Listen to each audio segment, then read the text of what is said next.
Siyanamkela Avalanche of Grace, gama lam ndilithenjiwe molweni. Namhlanje sizake sijonge kumxholo wethu uba uYesu uthini na namhlanje. Uzosiqinisa uthini namhlanje kwindlela yethu kaloku. Uyoba uthi ufuna sizazi uba singobani naxa sinaye. Uyoba into ziyajika kaloku sawumamkela uYesu Kristu. Sowumamkela uYesu, usalinde intoni? Kakuncede wamkela uYesu Kristu. Uzozazi kakuhle ukuba ungubani na xa unaye. Uzozazi ukuthi into ziyajika kaloku sisidalwa esitsha ngoku. Uzozazi ukuthi unotata wakho ngoku onguYesu Kristu, ithemba lakho. Uzozazi uba unomchole wakho. Uzozazi uba kukhona umntu onithanda udlula bonke aba bantu.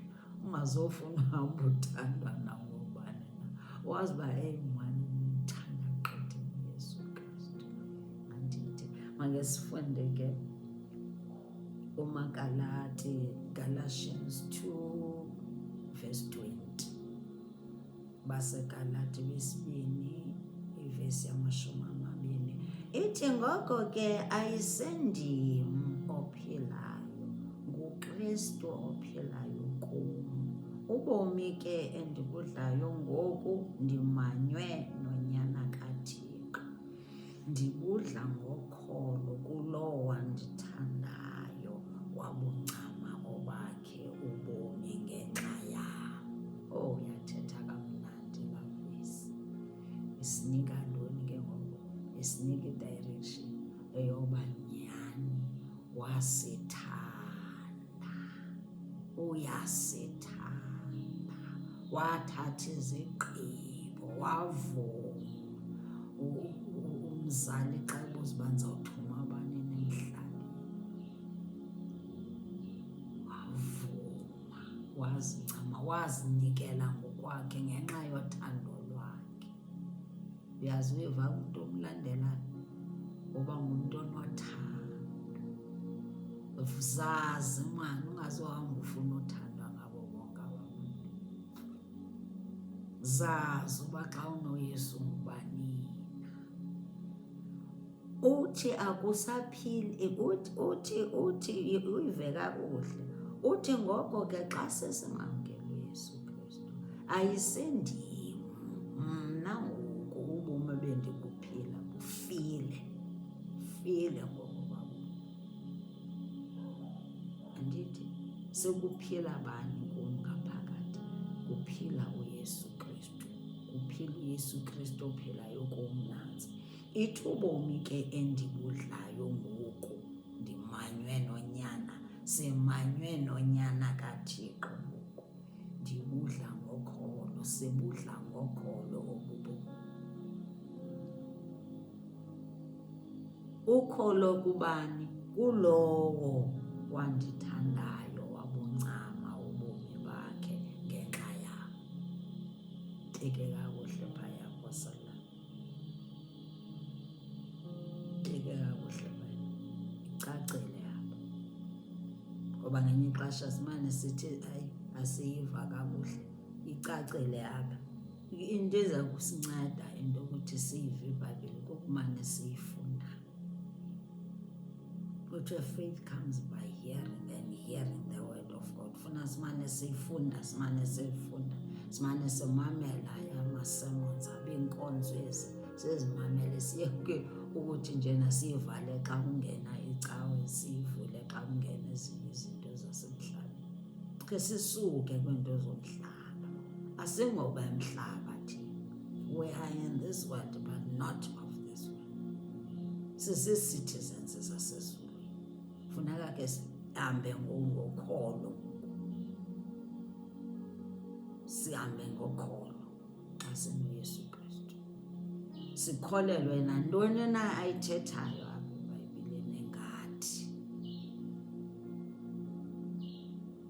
Sikholelwe xa esithi uYesu Kristu kuthi kuJohn 14 verse 6 esithi ndim indlela, esithi ndim inyaniso, esithi ndim ubomi. Sikholelwe loo nto. Uyoba xa apha ezimpilweni zethu sinengxaki sizawuya kuye, siye kugandaganda, uzasilungiselela indlela, uzoyiqhekeza laa ndlela iqhekeza ibe straight empilweni zethu. Uthe uyinyaniso xa kukho izinto ezininzi esingaziqondi kakuhle, sizawuya kuye ngomthandazo sibuze ukuthi le ithini inyani alapha, ngoba uthe uyinyaniso, uthe ububomi. Xa ubomi bethu zibuneengxaki ezininzi, sizawuya kuye, sikholelwe yinto ayithethayo ngayo ukuthi uYesu uthe ungubomi. Apha ebomini bam kukho iingxaki ezininzi, uzasinika ilizwi elizasomeleza. Masizazini ubomi bethu xa sinoYesu Kristu. Xa sithi la mayiphutho wabonayo, the Egyptians you're seeing, you'll see them no more. Sikholelwe kuloo nto ukuthi ithetha ntoni uYesu, ukuthi ezi ngxaki esizijongileyo ezininzi kangaka zizawudlula, zizinto ezidlulayo. Ngoba ilizwi lakhe lisinika amandla, ilizwi lakhe lisibonisa indlela yokuphila, liyasomeleza. Utshilo wathi amazwi endiwathethayo spirit and life. uJohn 6 verse 63. uYesu Kristu sime apha elizweni lakhe, sikholelwe kwilizwi lakhe, ngoba utshilo phaya, ndimthanda kanjani kwiZechariah 2 verse 8, wathi he who touches you, kabiza igama lakho, he who touches you is touching the apple of my eye. Bakwenzani nantoni abakwenzayo nangoku, is a jealous God kaloku. Ujongile, ubajongile, uza kulwela ke. Yiyo loo nto ke ngoku ke xa sithi he who touches you is touching the apple of his eye, uzokuprotecta, under his protection, under his love. Ngenxa yothando lwakho ukujongile, uzawunikwa loo thando lwakho, akugade nantoni niyenzeke empilweni yakho.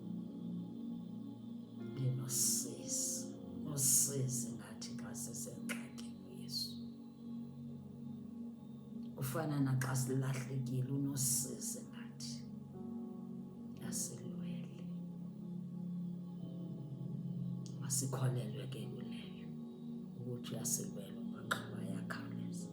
Kuzo zonke iingxaki zethu uYesu uyasilwele, umile kunjalo nje, umile kunjalo nje, usinike ilizwi. Mna sikholelwe kwiBhayibhile, kholelwa ukuthi nje into ayithethayo ngawe, into ayithethayo ngawe yiyo le eza kumeleza. Utshilo kuPsalm 139, Psalm 139 kwindumiso yekhulu namashumi amathathu ananye kwivesi 13 and 14, uthi ngokuba wena, uthi ngokuba wena wazibumba izintso, uYehova wasibumba sisengaphakathi kwizibeleko zoomama bethu. Uyakwazi as an individual, awuyokhopycat wena, uyi-original wena, awuyophotocopy wena, funeka uzazi kakuhle. Yiyo loo nto ngalo lonke ixesha funeka uzame ube authentic, ingathi kanti awuyiyo le nto othi uyiyo, umntana kaYesu Kristu, kanti ngalo lonke ixesha le nto othi uyiyo awuyiyo. Siyijonge loo nto, siyijonge kakhulu loo nto. Uthi ngokuba wena wazibumba izintso zam, wandibiyela esizalweni sikama, athi ndiyabulela kuwe ngenxa enokuba ndenziwe ngokoyikekayo, ngokubalulekileyo. Zibalulekile izenzo zakho, umphefumlo wam uyazi. You are fearfully and wonderfully made. Wenziwe ngubani? Wenziwe nguYesu. Kholelwa kuthetha nguye lo uthetha nawe. uDavide lona esizobela, uDavide wayesizobela, sizobela nje uthando lwaYehova kuthi. Funa siboyifunda indumiso kakhulu ngoba zizokuxelela imithandazo powerful ekubonisayo nawe ukuthi nje umbane nawe uYesu Kristu baluleke kangakanani nawe ubalulekile. Funa uzazi ubalulekile, wenziwe ngokubalulekileyo nangokoyikekayo nangothando. Zakhe zinothando, athi ndingekakubumbi ngendlela obaluleke ngayo wena as an individual, ngabanye as individual. uYesu usikhathalele. Ungazidibanisi njengabantu hamba uzifaka ezigruphini ezixakekile ezizondo Yesu uzenze iitshomi zakho. Usuke uYesu Kristu ngokuhamba uye elizweni ngokuyozidibanisa nabantu abangakhathalelanga nokhathalela. Ayinguwe kaloku. kuJeremaya 1 athi njena ndingekakubumbi thando lwakhe lo, ndingekakubumbi esizalweni bendikwazi, ungekaphumi embilinini nakungcwalisa. Haleluya. Nakumisa waba ngumprofeti wentlanga. Thetha nawe, kufaka igama lakho ngendlela akuthanda ngayo nangendlela obalulekileyo. Xa ejonge wena ubona umprofeti. Umprofeti ke ngumntu ozawuthini, ozawuthanda iBhayibhile, ozawuthanda ufunda ilizwi likaThixo, ozawuthetha izinto ezihambelana nantoni nale ethethwa nguThixo, ngoba ibalulekile into oyithethayo. Proverbs 18:21 ithi ukufa nokuphila usemandleni olwimi lwakho. Abantu uthandayo bayakudla isiqhamo sakho. Into uthetha into ezakwakha ke, ngoba into amandla ento oyithethayo lapha ngolwimi lwakho. Speak life. Thetha ubomi impilo yakho. Thetha izinto ezintle ofuna ukuzibona empilweni yakho. Vumelana noYehova ngempilo yakho. Ethi ndiyakwazi. Uthando lwakhe. Jeremiah 1:5 athi ndingekabumbi. Waba ngantoni? Waba ngumprofeti. Awumprofeti ke inwenzi wena kufuneka nawe wenze njani? Wenze izinto ezifunwa nguYehova, uvumelane naye, ube obedient, ube humble.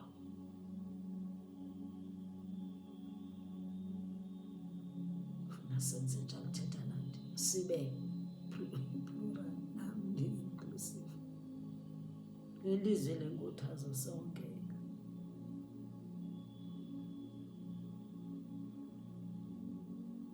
Chosen one, ngukhethiweyo. First Peter 2:9-10 ke mna nena nesisizukulwana esinyuliweyo ni. Chosen nation, royalty, sebukhosini, ngabantwana basebukhosini basezulwini. Sibone ngaloo ndlela ke nawe kwiBhayibhile uYesu axelela ngayo, indlela leyo iBhayibhile esixelela ngayo ngathi. Akakho omnye umntu owenza indlela. Ubokhumbula ukuthi uYesu wenza indlela uMasirayeli ahambe entlango. That is why sithi nje uyindlela, ububomi, uyinyaniso. Wenza indlela uMasirayeli ahamba elwandle entlango ayowela. Gandaganda wayigandazana. wayibhuldoza, wayilungisa indlela, yavela indlela entlango. Bombona apho uYesu uthi nxa kuye ukuthi kulowo wawenza indlela entlango. Nasezintabeni amaZisrayeli ayedlula ezintabeni kwiindawo ezoyikekayo, kodwa wayenza indlela ewakhokhela. Buldoza yezulu Yesu Kristu.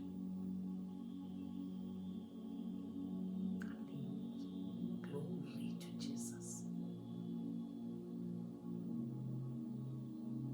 Funeka ukholelwa ke kwilizwi likaYesu. Sisidalwa esitsha, funeka ukholelwe kuye. Wena as an individual, ungakho umuntu ezawuxelela ngoku into yokuthi wena ahambe uzakusesa iJesu lwethu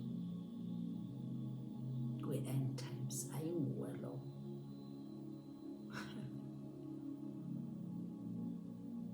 You have a mind of Christ kwi-end times. Funa sihlale siyazi loo nto ukuthi mind zethu zezikaYesu Kristu.